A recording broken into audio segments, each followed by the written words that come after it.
A little earlier, I spoke with Bell Ribeiro-Addy about why she's running to be Labour's deputy leader. I should say the interview was before we found the nomination numbers. Good to have you on the programme. So what's the pitch? Well, I want to see a very broad discussion in this deputy leadership contest. You know, this is about the Labour Party, our party, a party that's meant to be a broad church. And I think it's really important that we see a range of views across the board. And that includes views on the left, that includes the views of members who have been quite unhappy about what they've seen over the past year. People want to keep supporting Labour, but in order for them to do that, people believe that we need to go back to our roots.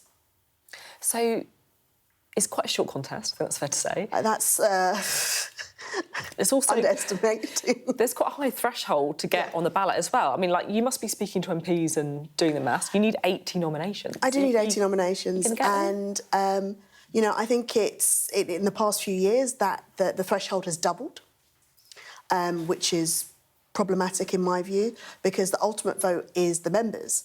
And if you can't get, you know, MPs, if MPs don't ensure that other, you know, a range of MPs get onto the ballot, this really does diminish the breadth of the debate when you take it to members, which I don't think is fair, especially given the issues that members are concerned with. And to do that in this short amount of time, it's undemocratic. It's not in keeping with our traditions as a Labour Party. So do you think it's a bit of a stitch-up then? It doesn't feel right to me. And, you know, I've just heard also, I don't believe the Cabinet are meant to nominate anyone. Surely that should lower the threshold if we're taking out a certain number of people. I think, as I said, I think it's important that it's fair. I think it's important that members are allowed to have a conversation. And really, I'm standing, because I know there are a lot of Labour Party members that feel disenfranchised at the moment. I want them to understand this is still their party. It's still their party. Their views still matter, and it should be represented. They should be represented at every single level of the party, and that includes in this contest. Is there a risk? You say there about people feeling disenfranchised, yeah. And we have seen, you know, Zach Polanski making, I guess, quite an energetic start to his leadership of the Green Party. We've seen Jeremy Corbyn and Zara Sultana setting up their own party. Is there a risk that these people, you think, could just leave Labour? It's already happening. There is a risk. People have left the party. People are unhappy. And I think we do need to make a play for our base. Absolutely, we need to be reaching out to other voters. We need to be concerned about reform. But our ultimate aim shouldn't be to out-reform, reform. What we need to do is get back to the job of being Labour. Do you think Keir Starmer is an effective leader of the Labour Party? You know, Keir Starmer led us to the largest victory that we've seen for a while.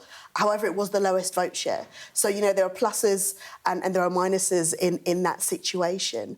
But also, no man is an island. And we all have to, and that includes me, even if I haven't necessarily agreed with all of the positions he's taking. I'm a representative of this party too. We all need to take responsibility for what has happened.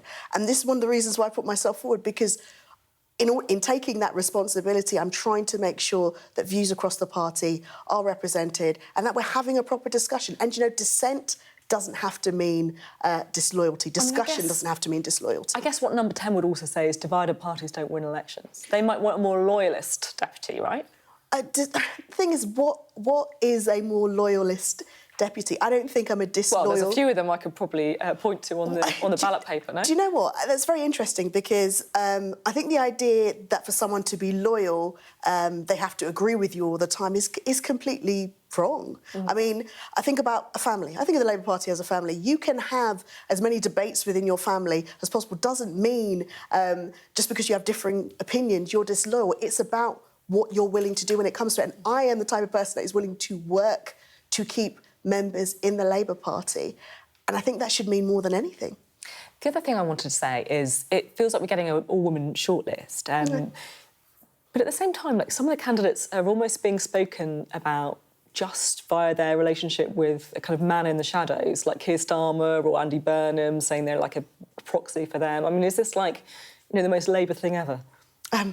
No, I wouldn't say that. And, you know what, I would say of all of the candidates, every single one of them, they're all really impressive and wonderful women. They've all done great things within the Labour Party.